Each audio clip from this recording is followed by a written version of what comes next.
menurut saya, hubungan yang dibangun pragmatis. Presiden Prabowo membutuhkan Bu Sri Mulyani untuk kebutuhan geopolitiknya. Dan ketika sistem ekonomi nggak ada perbaikan kan otomatis ke depannya juga akan menambah utang. Betul. Jadi maksud saya, mau siapapun Menteri Keuangannya, bahkan tetap Sri Mulyani Indrawati, kita punya persoalan ini. Iya. Tapi ketika rumah saya disatroni, Hanya dikirimin 20 orang. kan kesannya tidak ada perlindungan terhadap saya. Padahal kurang apa saya men-serve the boss.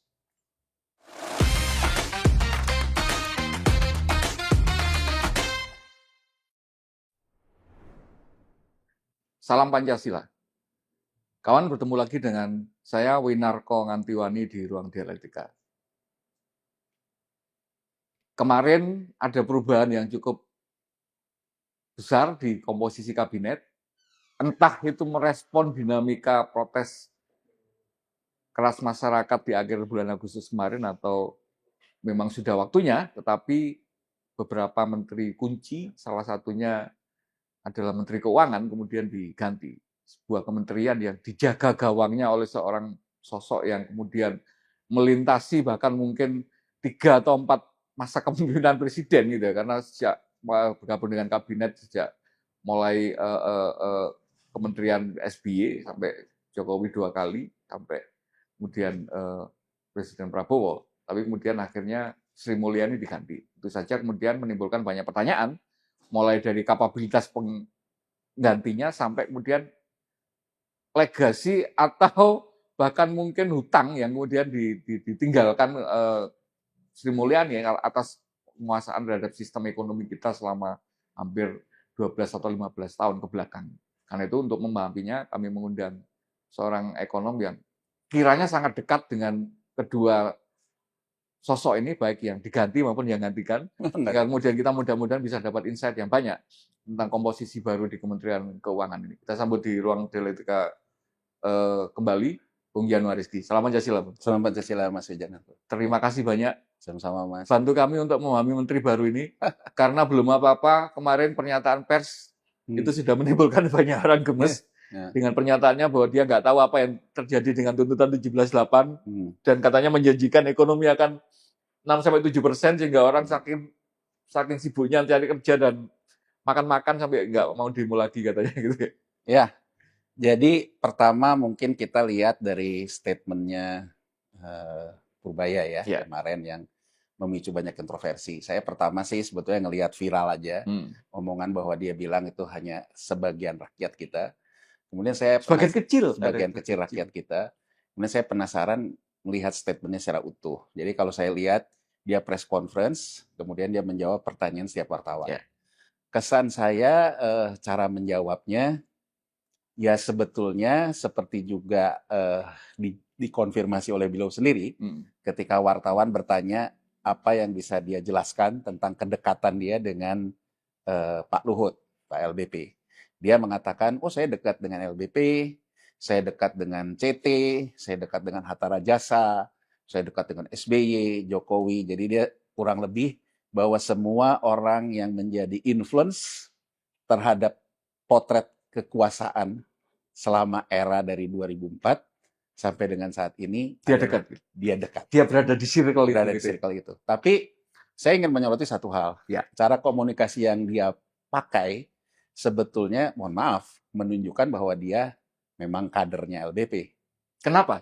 Tone-nya. Ya. Jadi tone cara dia mengambil tone yang cenderung menantang, cenderung overconfidence, ya itu sama dengan tone-nya LBP. Itu style atau by design sih, Bang? Ya, kan kalau saya misalnya sering bersama Mas Wijanarko, kita akan saling mempengaruhi kan. Jadi sebetulnya tanpa harus dijelaskan pun, Purbaya sebetulnya menunjukkan bahwa Purbaya sangat dekat dengan LBP. Karena cara ngomongnya saja seperti LBP. Kan misalnya LBP juga sering kan seperti itu, bahwa kau saja yang gelap.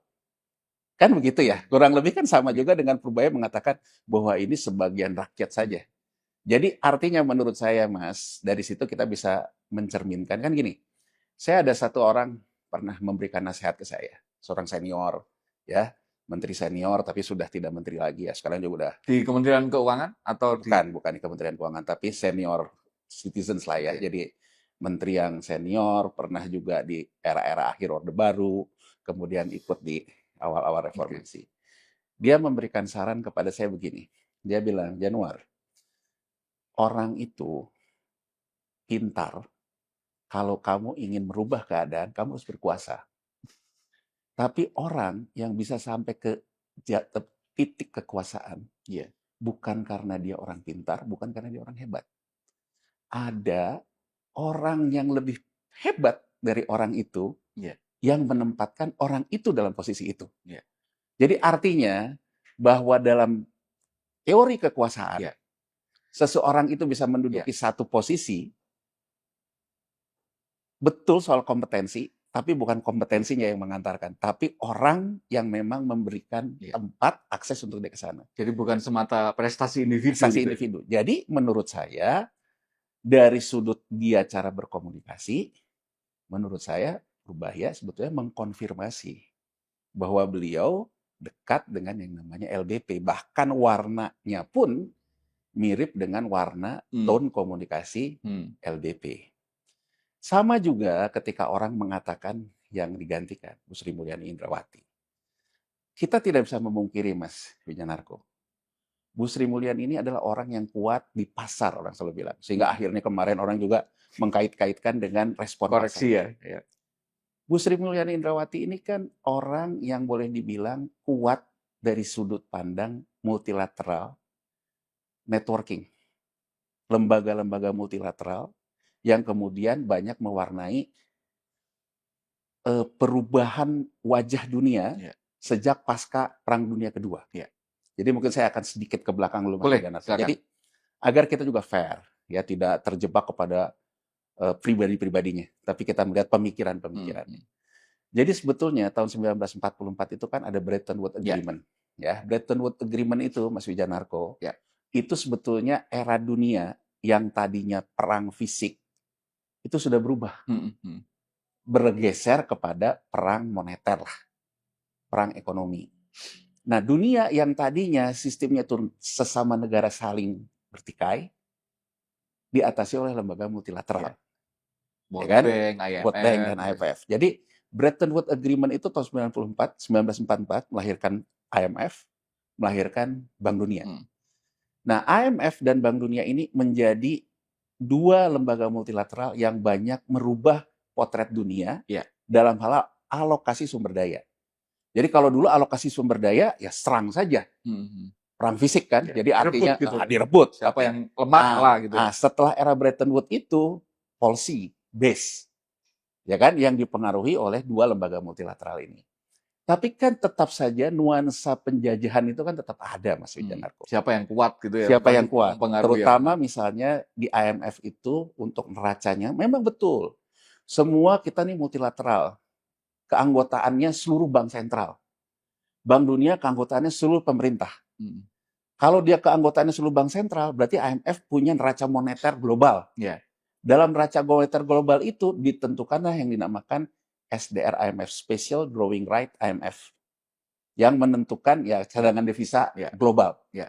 Dalam SDR IMF itu, ketika Bretton Woods Agreement, itu kembali lagi Mas Wijanarko, alur berpikirnya adalah bahwa siapa ini bank sentral, Mas Wijanarko, kan dia ada menerbitkan uang. Di sebelah sininya tuh emas. Jadi artinya bank sentral itu menyatakan pernyataan hutang dengan menerbitkan uang, cetak uang. Yang dijamin apa? Di sisi asetnya, di neraca yang asetnya itu emas. Jadi waktu Bretton Woods Agreement, kenapa siapa yang berdominan di SDR IMF? Hitungannya ini. Bank sentral mana yang punya cadangan emas yang bisa paling banyak membuat jaminan terhadap uang beredar. Dan pada waktu itu sebagai pemenang perang, Amerika Serikat dalam posisi itu.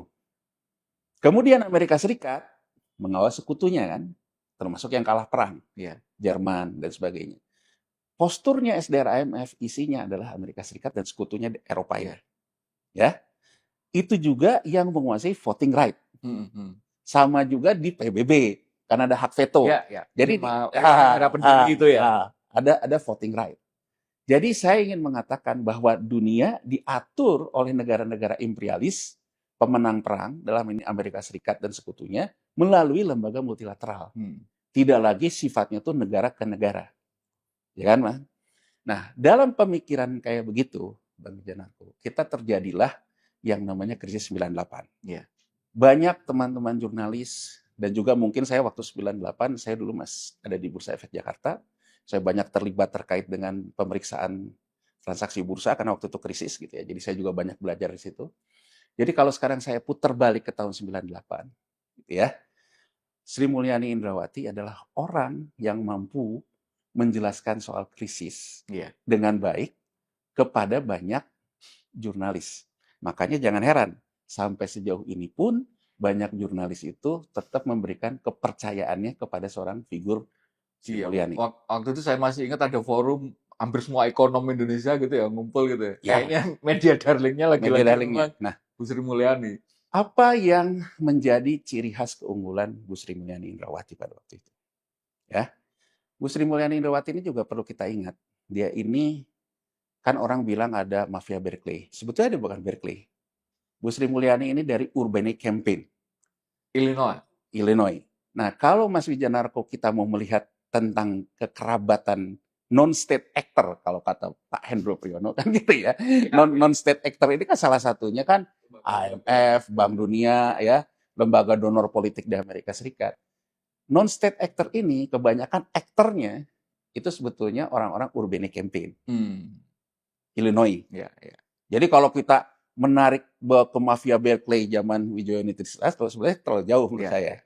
Sebetulnya Bu Sri Mulyani ini pada kredibilitas Illinois-nya ya. Illinois-nya, Urbane Campaign. Jadi boleh dibilang orang-orang yang ada di IMF, orang-orang yang ada di Bank Dunia itu rata-rata satu ke alma materan Urbane Campaign. Itu bisa kita lihat ya. Jadi artinya bahkan di Amerika Serikat sendiri ada istilah geng Urbane Campaign. Illinois lah. Nah, jadi dari situ sebetulnya ilmu dari Bu Sri Mulyani Indrawati adalah ilmu monetaris yang memang diruling dari 1944. Nah, salah satu yang menjadi ciri khas adalah tata kelola, demokrasi, governance, ya kan? Dan liberalisasi. Ya kan? Persaingan. Yang itu kemudian saat 98 kita mengalami krisis itu kan didiktekan oleh IMF. Jadi LOI IMF secara dalam tanda petik ideologi itu sama dengan mazhab yang juga diyakini oleh Bu Sri Mulyani Sunyanarko. Atau jangan-jangan yang dalam tanda petik mensmoothkan proses ya kan tidak bisa kita pungkiri ya, pada waktu itu beliau memang influence juga terhadap proses itu IMF ketika melakukan reformasi struktural perekonomian kita. Singkat cerita, Mas Wijanarko, apa yang ada dalam LOI IMF? Rezim devisa bebas. Ya kan? Tidak lagi dalam devisa yang terkontrol seperti era Orde Baru. Independensi bank sentral dan sebagainya. Dia kemudian masuk ke kabinetnya di 2004. Pertama kali bukan Menteri Keuangan, Kepala Bappenas. Tapi pada waktu itu era SBY nggak begitu lama, ada krisis harga minyak, ya kan? Kemudian ada krisis nilai tukar, kemudian Bu Sri Mulyani ke Menteri Keuangan. Saya ingin menggarisbawahi apa legasi Bu Sri Mulyani. Ya, ini penting karena kemudian kita kan memahami apa yang dilakukan oleh Prabowo itu kan sebagai sebuah katakanlah reaksi atas peninggalan yang kemudian dilakukan oleh Jokowi. Nah, khususnya kemudian kebijakan keuangan, Kementerian Keuangan atau perekonomian secara umum mungkin gitu ya. Ini bukan lagi sekedar dalam legasi yang kemudian terputus karena kemudian menterinya sama, komposisinya sama gitu. Sehingga kemudian kalau kita nggak memahami kemudian apa karakternya, sehingga apa yang kemudian perlu dirubah dari berbagai macam kan kita nggak paham gitu. Ya, makanya Mas Wijanarko saya coba pelan-pelan nih agar kita tahu keberlanjutan apa yang sudah dibangun oleh Sri Mulyani ya. Dan kemudian catch-nya juga gitu. Kalau ada kelemahan ya kelemahannya apa gitu. Jadi tahun 2004 ketika dia sudah menduduki posisi Menteri Keuangan, apa yang pertama kali dibenahi? Tata kelola Mas Wijanarko. Karena seperti saya bilang tadi, mazhabnya kaum monetaris, juga membuat pencegahan terhadap yang namanya korupsi, kolusi, nepotisme itu melalui tata kelola, melalui transparansi, melalui kebijakan yang memang corporate value tapi ada di pemerintahan. Dan itu kabarnya berhasil ya saat itu ya? Oh iya, kita nggak bisa pungkiri. Kalau sekarang, Mas Wijanarko, pemerintahan Republik Indonesia ini punya laporan keuangan pemerintah pusat yang ada neracanya, ada laporan Ugi Laba itu APBN, itu adalah legacy Sri Mulyani Indrawati. Jadi pertama kali dia menjadi Menteri Keuangan, dia mendoronglah lahirnya standar akuntansi pemerintahan Indonesia. Dia juga kemudian membuat proses laporan keuangan pemerintah pusat. Sehingga ada neraca, ada laporan Ugi Laba, ada catatan atas laporan keuangan. Itu ciri khas dari kaum monetaris yang mendorong yang namanya sistem itu governance.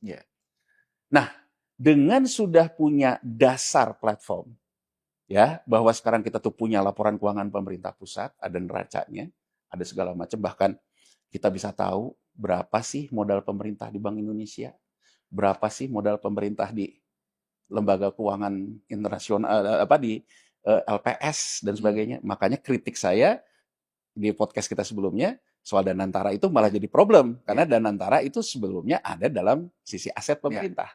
Nah, oke, itu hal lain. Itu yang dia tanamkan. Nah, kemudian di sekitar tahun 2006 itu setelah laporan keuangan itu dibenahi, dia masuklah ke era yang namanya pasar keuangan komersial. Jadi gampangannya gini Mas Wijanarko. Dulu kita itu membiayai pembangunan ini dari apa? Dari APBN murni, dari pajak. APBN murni. APBN murni itu dari pajak, dari penerimaan negara bukan pajak, dari royalti SDA, dari hutang. Kalau defisit. Nah, karena dulu memang prosesnya itu G2G dan government ke lembaga multilateral, maka saya tuh pinjam hutang itu antar negara atau ke CGI, IGGI, atau ke lembaga multilateral, ke Bank Dunia dan sebagainya. Nah, Sri Mulyani kemudian di tahun 2006 itu mulailah membangun yang namanya peralihan. Ini yang akan sangat erat kaitannya terhadap apa yang kita bisa baca terhadap hari ini, Mas Wijanarko.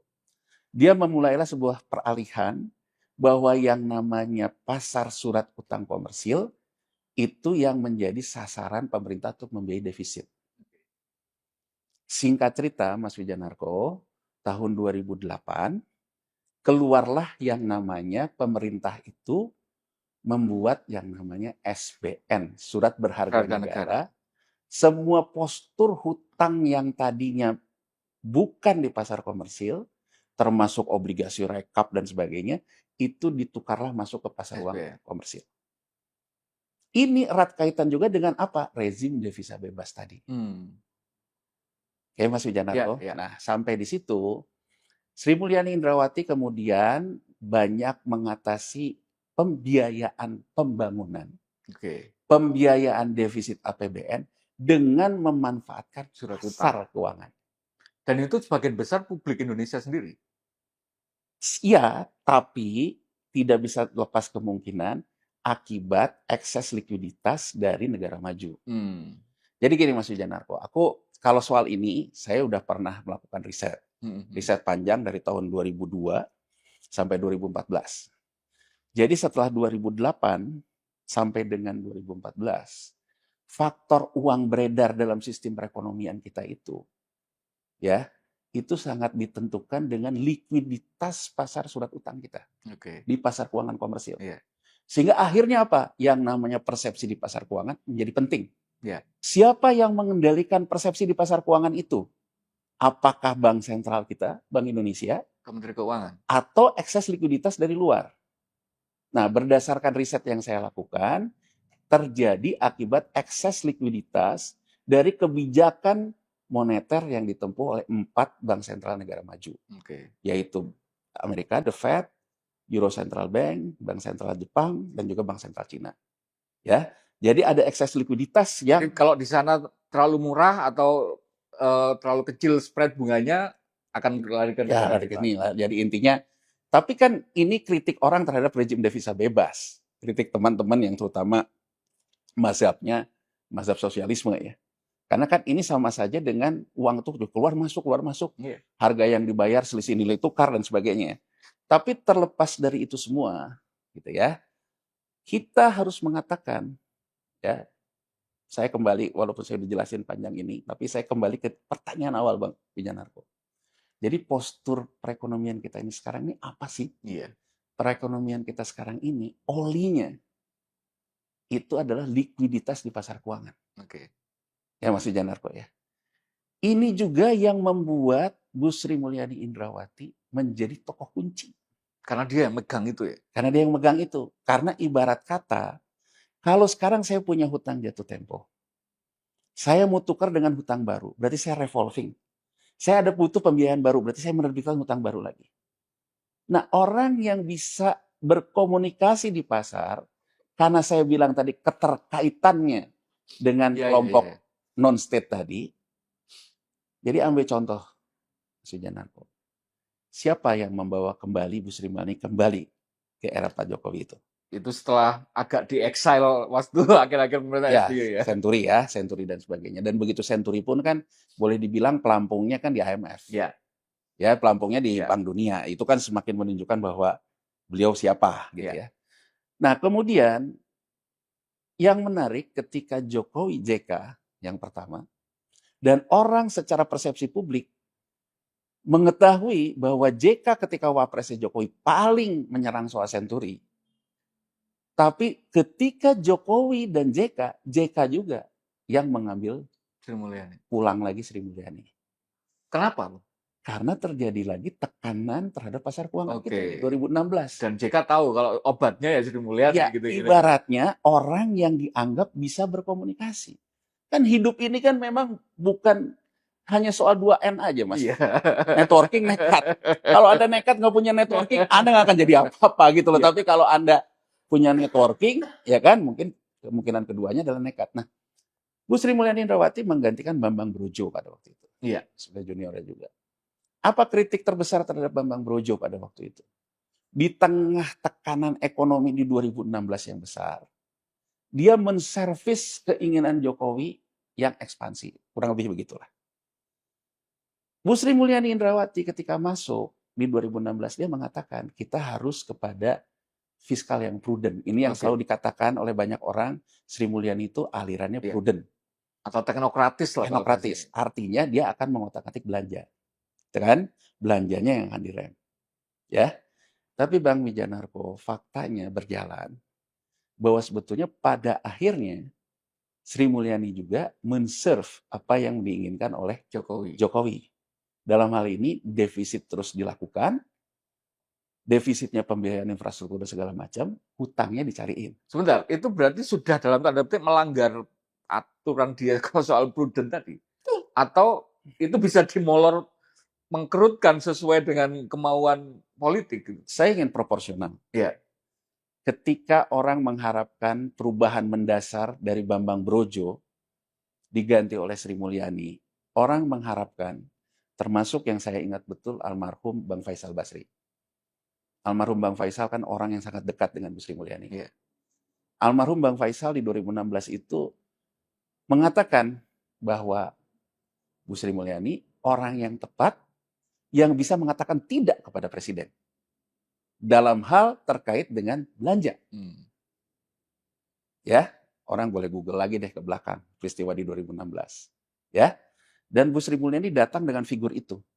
Dianggap oleh banyak pihak orang yang mampu membuat presidennya itu menjadi ya terkontrol lah gitu ya. Minimal sebagai penjaga gawang lah. Penjaga gawang, jaga gawang. Aur-auran gitu. Aur-auran. Tapi saya juga ingin kita lihat dalam perjalanan apa kritik tajam saya terhadap Bu Sri Mulyani Indrawati. Pertama, terhadap keyakinannya.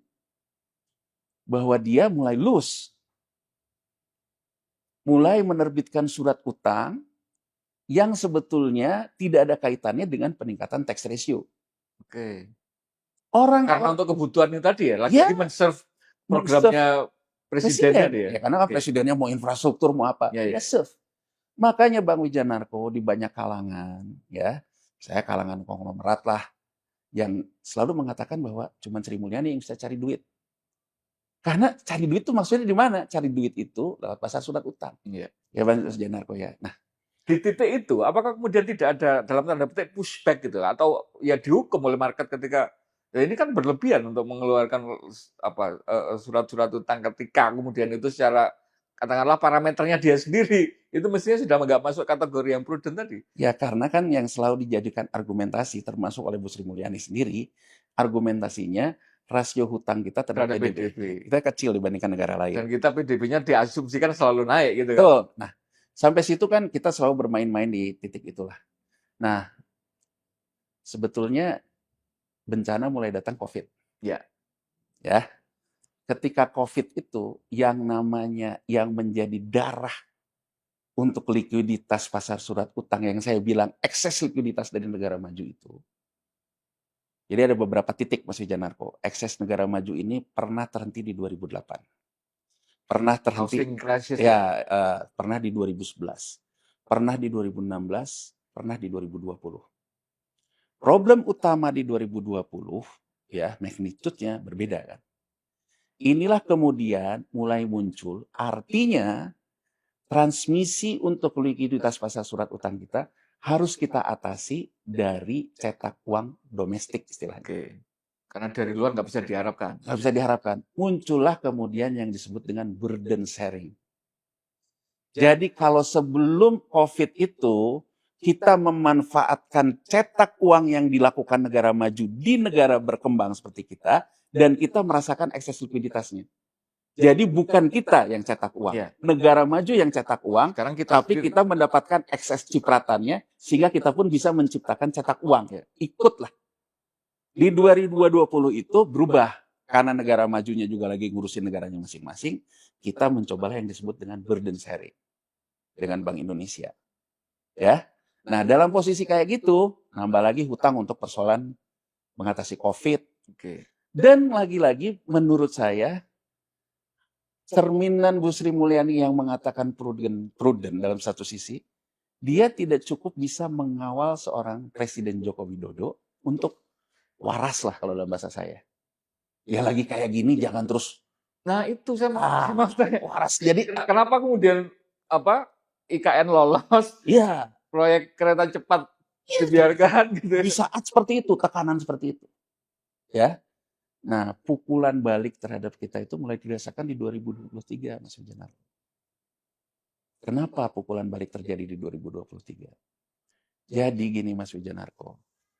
Dulu ketika transmisi pasar keuangannya besar, orang kaya main saham, main obligasi, main falas. Dia dapat keuntungan, dia cipratin ke tengah. Yang tengahnya happy, yang tengahnya belanja ke bawah. Belum lagi yang atas ini cuci uang. Cuci uang pakai apa? Ngebuatlah yang namanya pinjol. Ngebuatlah yang namanya judol. Ngebuatlah segala macam. Nah, COVID menyebabkan yang namanya transmisi ini terganggu, Mas Wijanarko. Jadi masyarakat di bawah yang hidupnya mengandalkan pinjol, udah nggak bisa bayar pinjol. Karena persoalannya yang selama ini menjadi kucurannya pun berhenti. Kelompok atasnya merasa bahwa, wah ini sudah penuh ketidakpastian, saya naruh emas atau segala macam. Atau juga keluar. Atau keluar. Nah artinya tekanan postur ini terasa di 2023. Nah kemudian Menteri Keuangan Sri Mulyani Indrawati juga sebetulnya dalam beberapa pertemuan di Banggar, yang kalau kita catat, dia juga sudah memberikan notes terhadap RAPBN 2024, dan dia ulang ketika dia mengajukan RAPBN 2025, terakhir kali Joko Widodo, dia mengatakan bahwa di 2025, 2026, 2027, kita ada peningkatan hutang jatuh tempo yang besar. Yang jumlahnya sekitar 850 triliun. Bunga hutang kita 550 triliun. Nah, di saat yang sama penerimaan negara kita mulai turun karena persoalan masyarakatnya daya belinya turun ya. Itu. Jadi lagi yang waktu itu perang dunia konflik-konflik perang di banyak negara di kawasan. Nah, itu kan posturnya itu seperti itu. Nah, kembali lagi gitu. Kalau dilihat dari sudut pandang mazhab, dari sudut pandang segala macam, Seorang Prabowo Subianto menurut saya memang orang yang tidak suka sama Sri Mulyani secara. Sebentar Bang, sebelum tanggapannya atau ininya Prabowo, karena sempat ada saat itu juga ketika katakan film Dirty Food itu beredar, itu kan sebenarnya juga mempertanyakan sebenarnya sumber-sumber uang gentong babi ya kalau secara ini ya, pork barrel itu dari mana ketika keuangan kita itu sebenarnya saat itu sudah katakanlah membahayakan gitu ya, ketika Bu Sri Mulyani sendiri mengakui bahwa potensi untuk kita jatuh tempo bayar utang itu beberapa tahun ke depan akan semakin membebani gitu. Kan 2023, 2024 sudah diingatkan bahwa, tapi kan 2024 itu justru kemudian politik kita ugal-ugalan, kemudian dalam proses kemudian menjadikan anggaran-anggaran keuangan ini sebagai uang-uang politik ketika Pilpres dan Pileg 2024 itu logikanya gimana? Uangnya dari mana? Gitu. Ya makanya, kan ada dua sisi pandang kan. Kita lihat tata kelola Bang Wijanarko. Terkait dengan bagaimana kita cari duit, terkait bagaimana kita belanja. Kritik saya adalah terkait soal belanja. Fungsi Menteri Keuangan sebagai bendahara dalam artian belanja. Tapi tidak fair juga menimpakan semua ini kepada seorang Sri Mulyani Indrawati atau seorang Menteri Keuangan. Karena kan sebetulnya belanja ini adanya di Departemen Teknis. Yeah. Ya kan? Kedua, persoalan diskresi. Yeah. Kalau presidennya memang pengennya kasih bansos, Menteri Keuangan bisa apa? Nah, saya dalam titik ini, Mas Wijanarko, saya ingin mengatakan bahwa Sri Mulyani pada akhirnya bisa dikatakan menjadi manusia politik ya. Tapi bahwa dia juga kemudian men-serve lah apa yang dimau oleh presidennya untuk dilakukan. Nah, karena kemudian ada dinamika juga yang saat itu yang muncul ke publik adalah Menteri Keuangan dengan Menteri Pertahanan ini nggak terlalu akur. Karena kemudian ada belanja-belanja Kementerian Pertahanan yang itu kemudian ditolak oleh Kementerian Keuangan gitu. Yang hari ini ketika Prabowo kemudian menjadi presiden, itu kan menjadi pertanyaan loh, kok Sri Mulyani diajak lagi kan gitu kan. Nah, ini kenapa kemudian Sri Prabowo kok cocok dalam tanda petik? Jadi menurut saya kita udah tahu nih apa yang terjadi dalam postur perekonomian kita karena devisa bebas segala macam. Saya ke yang Pak Wijanarko ini untuk masuk ke yang terjadi hari ini. Jadi kalau kita lihat potretnya pada waktu itu, pemerintahan Prabowo Gibran, pasti Menteri Keuangannya bukan Sri Mulyani. Karena konflik ketika sama-sama dalam posisi menteri yang dikatakan oleh Mas Wijanarko. Ketika Prabowo belum gabung sama Jokowi, selalu menyerang yang namanya neolib.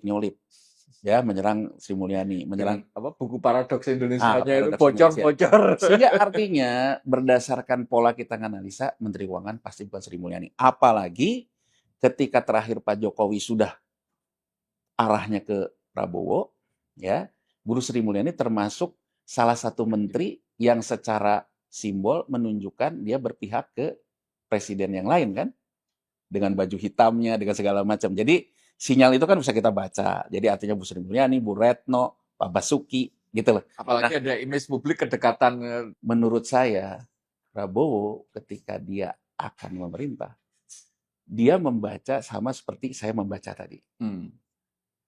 Bahwa untuk mengatasi hutang jatuh tempo yang besar dalam 3 tahun berturut-turut ini, bisa komunikasi dengan saya harus bisa berkomunikasi dengan lembaga market. Market ini siapa?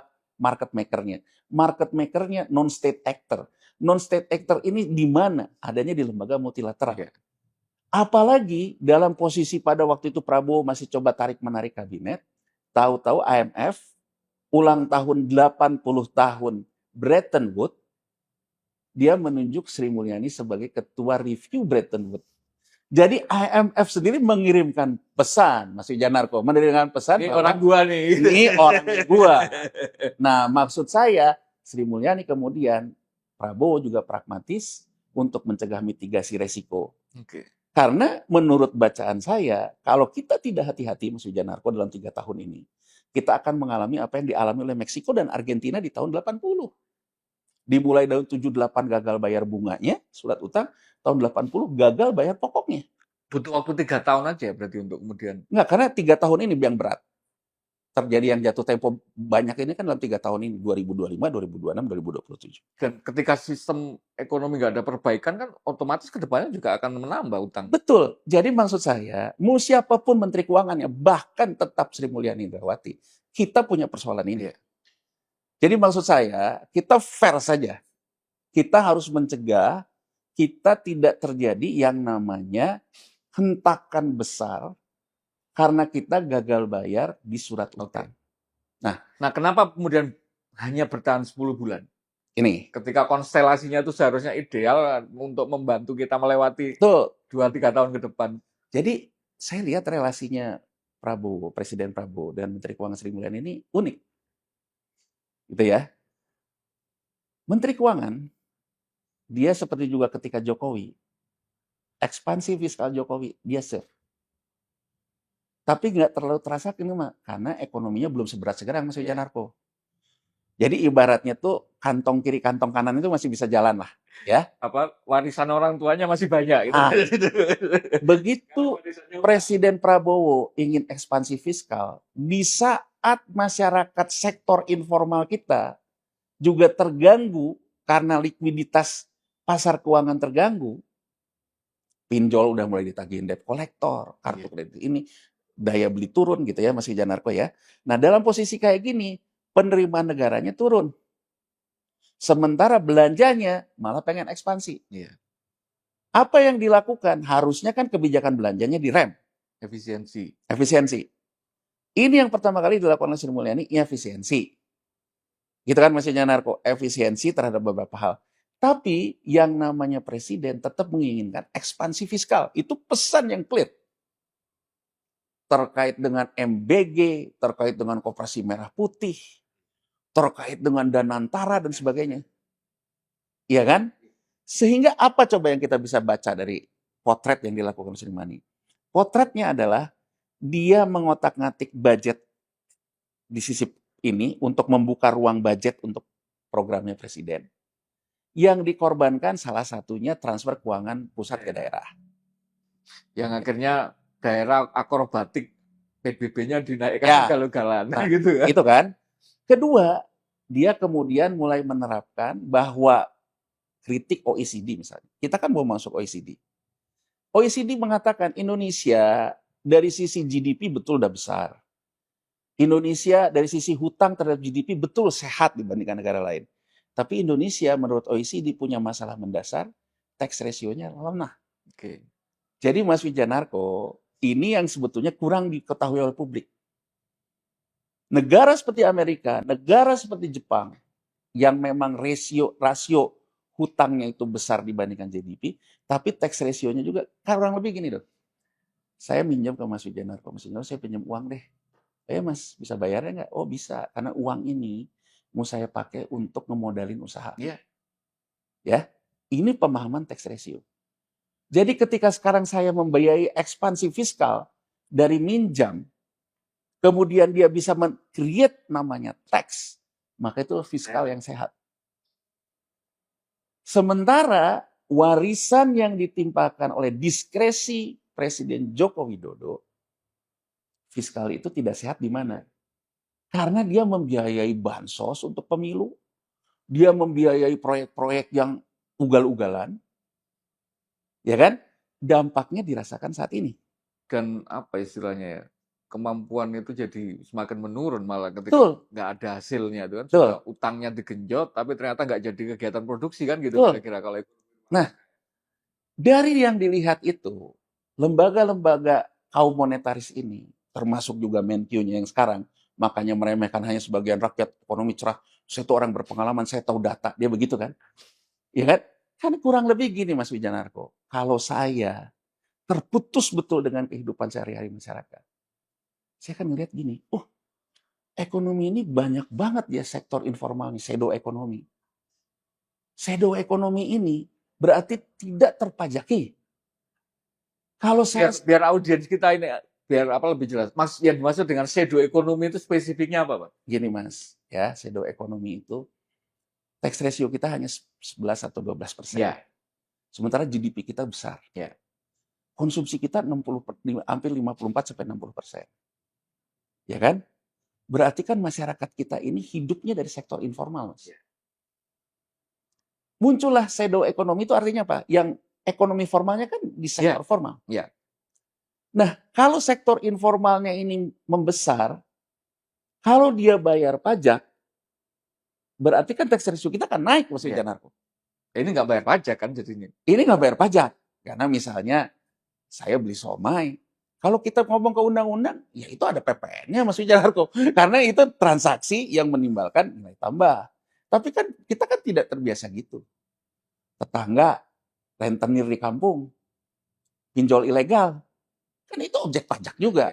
Nah, itu ya jadi ekonomi. Jadi kegiatan ekonomi berjalan, tetapi tidak meng-create pajak karena tidak. Betul. Jadi kan kalau saya lihat data, seksi betul. Kalau saya bisa pajakin yang sektor informal ini, shadow ekonomi ini, berarti tax ratio saya akan naik. Muncullah dengan ide pendisiplinan pajak, administratif pajak.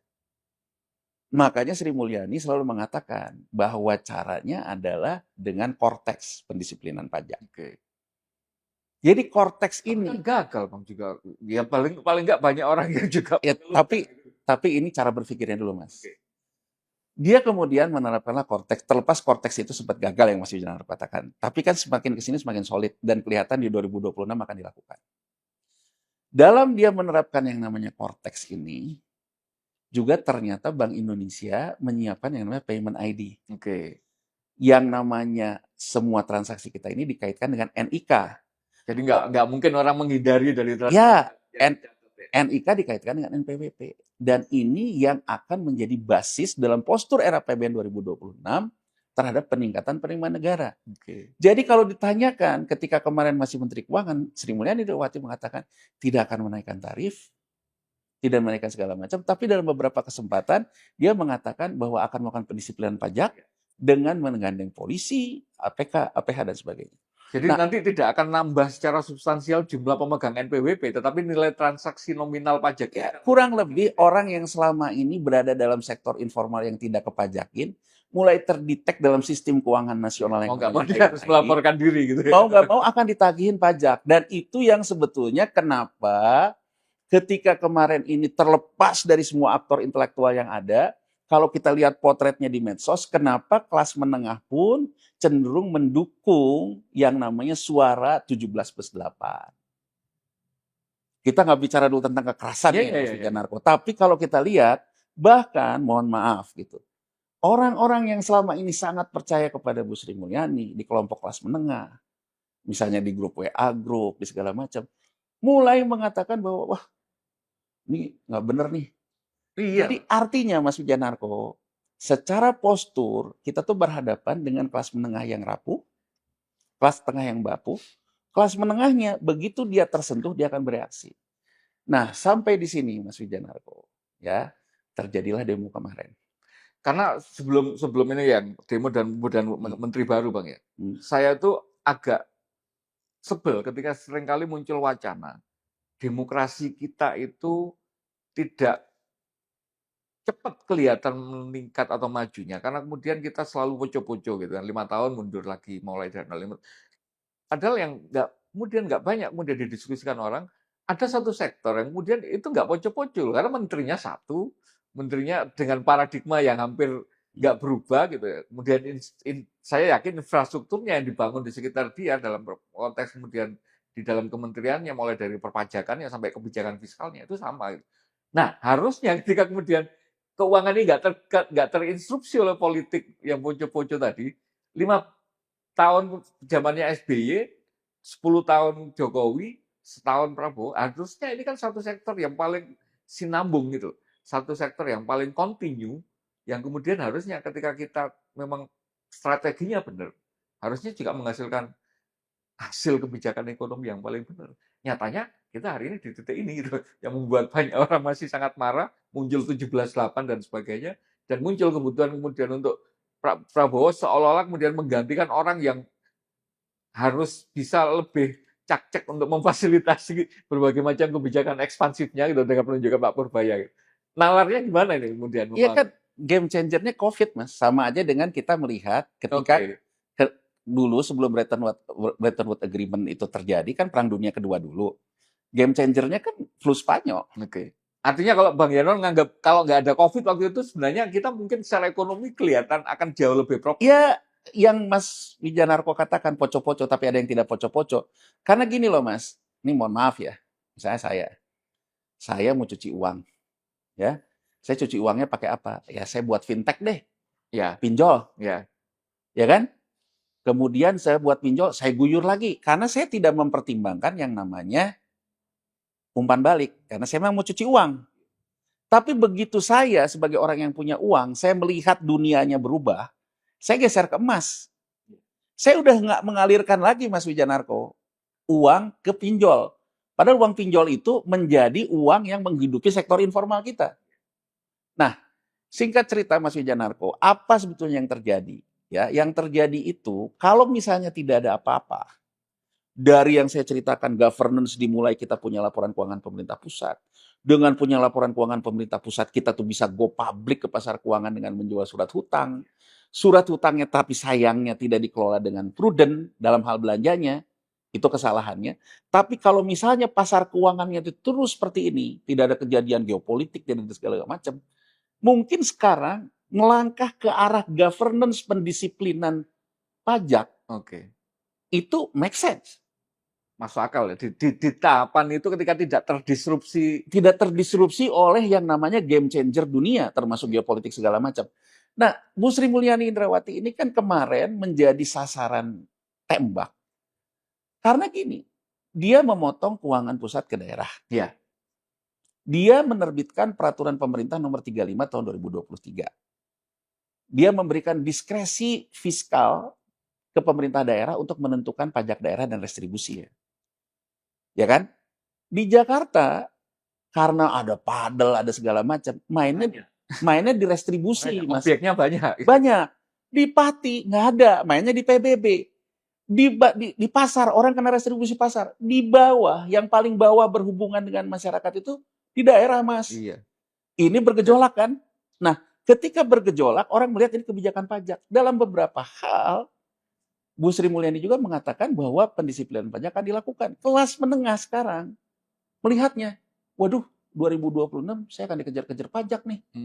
Di satu sisi dia melihat, pejabatnya pada begini, gitu kan Mas ya? Pejabatnya dikasih subsidi pajak Bang, Ya. di komposisi gajinya itu. Nah, saya ingin mengatakan Mas Wijanarko, ya terkait ini, apakah reshuffle kemarin seorang Prabowo Subianto, presiden, mendengar apa yang terjadi di masyarakat, atau ini sesuatu yang tidak ada kaitannya? Saya cenderung tidak ada kaitannya.